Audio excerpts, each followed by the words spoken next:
Hi, my name's John and this is my partner Michelle, and this is our 7-year-old 70,000 mile Tesla Model S. Come with us as we travel through 9 countries from the south coast of the UK to the top of Norway. A journey of over 5,000 miles in a car that the tabloid press would have you believe has little to no battery performance left. And let's see whether the Tesla charging network is up to the job of getting us all the way there and all the way back. Because if it is, Elon's paying for all the fuel. Welcome to the long free ride.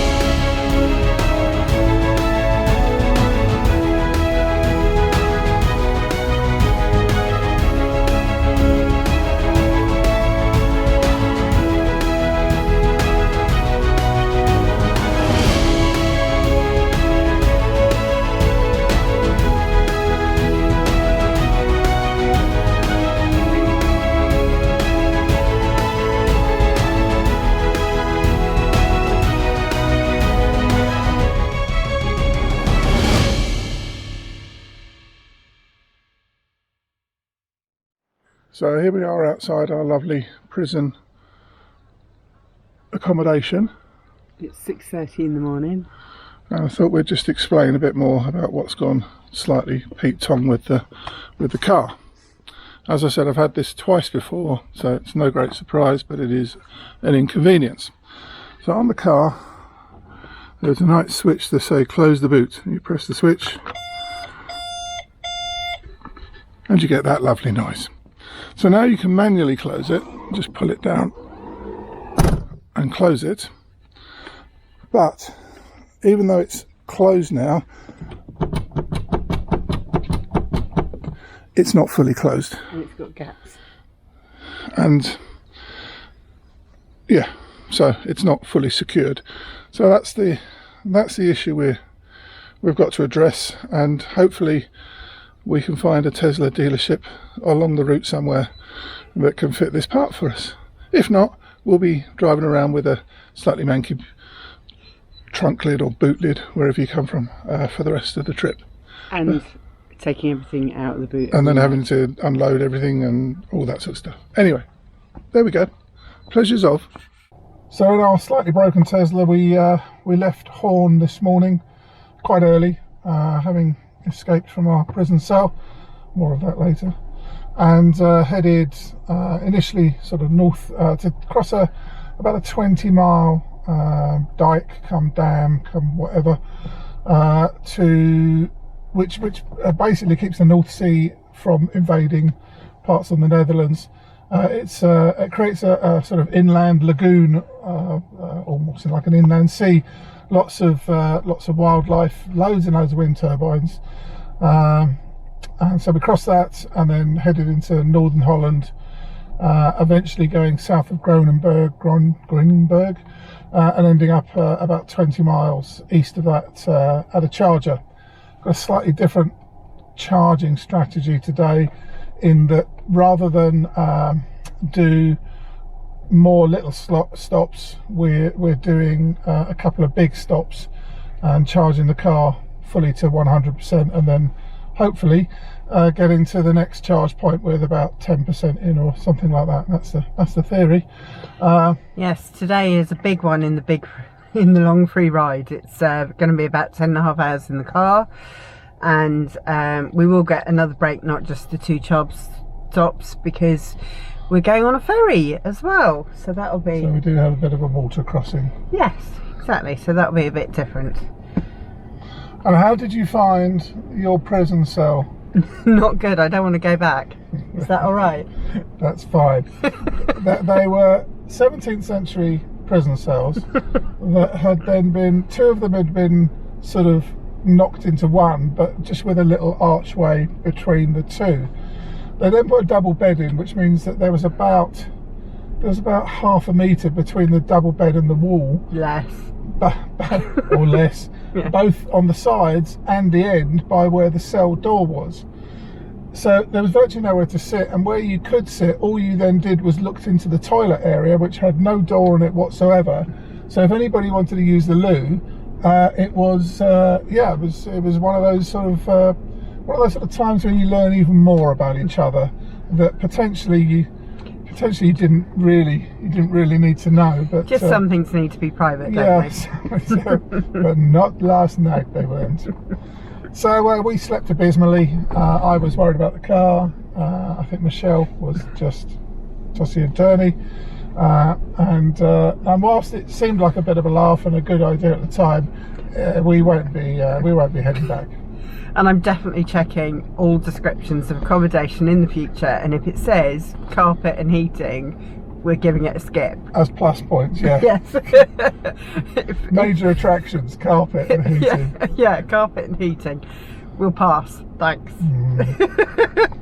But there we go, it's all about the experience, it's all about the And it journey. was a great location, right on the water. There was a sailing school with little kids out in Optimus. You know, it would have been fabulous, but in terms of the town, I mean, I'd go back to Horn and spend another day or two there. Yeah, so would I. Looked like an absolutely lovely place to visit. Looked very historic, lots of buildings, lots of waterfront and all stuff like that. So yeah, I had a great meal last night in a sort of tiny little place. Yeah, it was kind of pub, a bar cum Yeah. restaurant, wasn't it? Yeah, but and the building was 300 years old, and you know the waiters didn't fit under the beams and all that sort of stuff. It was, really, really good. Great food. Driving across Germany, there were many traffic delays around Bremen and Hamburg, and we queued for 90 minutes to cross a bridge that was under maintenance that took us into the ferry port at Puttgarden. There was no need to buy tickets for the ferry. You could just rock up at the booth and pay your money, and no real customs to go through either. And within 20-25 minutes we were boarding a ferry. Crossing was around about half an hour, 40 minutes, and then back in the cars to head off into Denmark.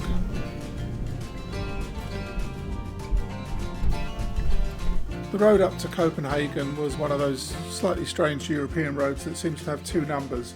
It's both the E55 and the E47. Answers on a postcard or in the comments down below as to why European roads seem to have two numbers and not one. Would seem to be simpler, wouldn't it? But there we go.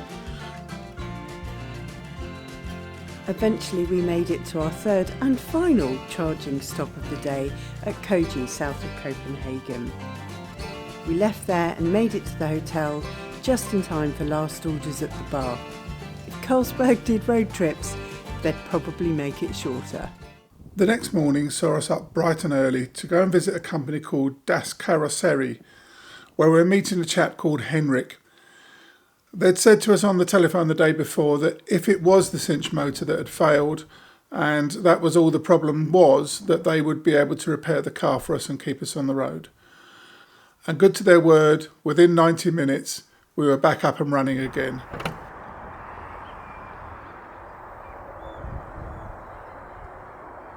We'd like to extend our thanks again to Henrik and his team. They really did pull out the stops to keep us on the road, and their customer service was just fantastic.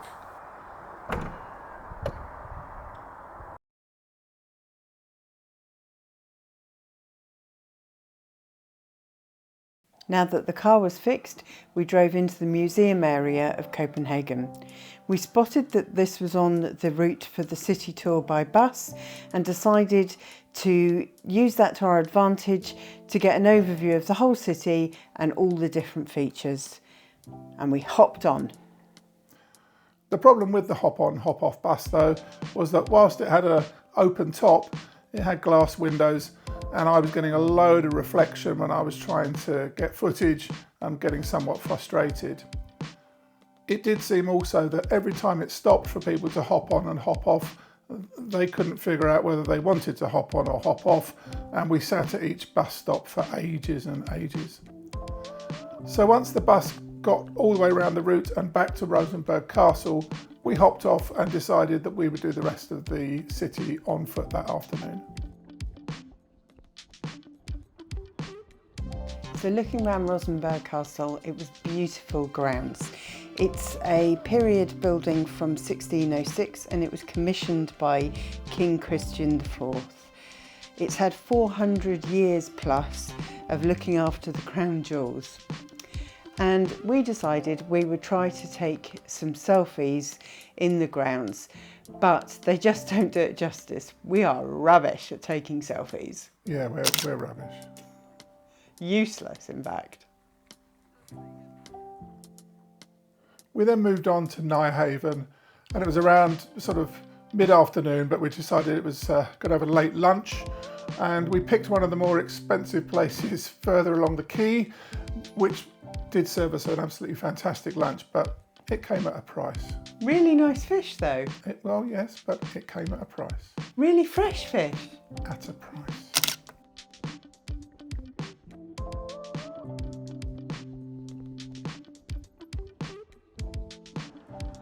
This is Friedrich's church, and it was originally planned to be built out of marble, but it's actually built out of limestone.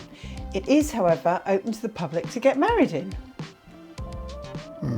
Moving on. I then saw down a side alley a beautiful jewellery boutique and workshop, so you can custom design your very own personal piece. And again, let's move on. We eventually ended up at the waterfront in Copenhagen, one of the iconic areas. There was a beautiful tall ship with its flags just fluttering in the breeze. We didn't walk along the waterside to get to the Little Mermaid.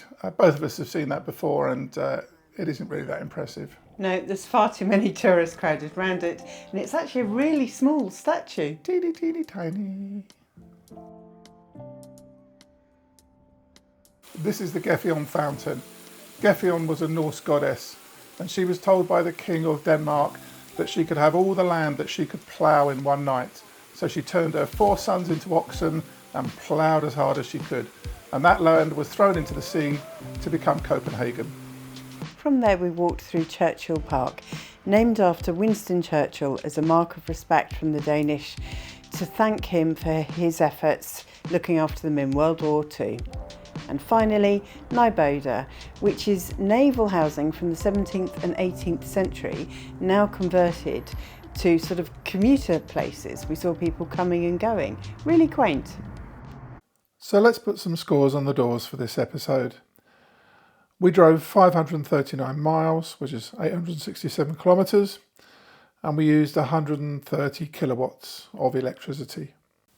To get to Copenhagen, we stopped 3 times for charging the car, and then after our day in Copenhagen, we charged the car ready for the next leg of the journey to Stockholm. So in total, 4 charge stops. The car was connected to Tesla chargers for 2 hours 34 minutes. We managed to use the Tesla supercharger network for all of our charges, and so our cost of charging was 0. If you don't understand why we get free charging or want to understand more about charging, then please do have a look at the video which is linked in the description below. And the costs for the cinch motor repair came in at £303.26. That's slightly more expensive than I've paid in the UK, but hey, they kept us on the road and we're still moving, so I'm quite happy to pay that. So let's add the stats from this episode across to the trip stats. We're about to show you what's coming up in the next episode.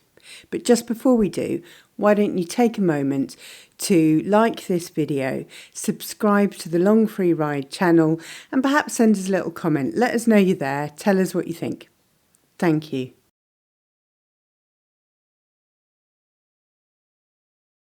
You got to give it to the Americans. They do love to let you know when they're in town.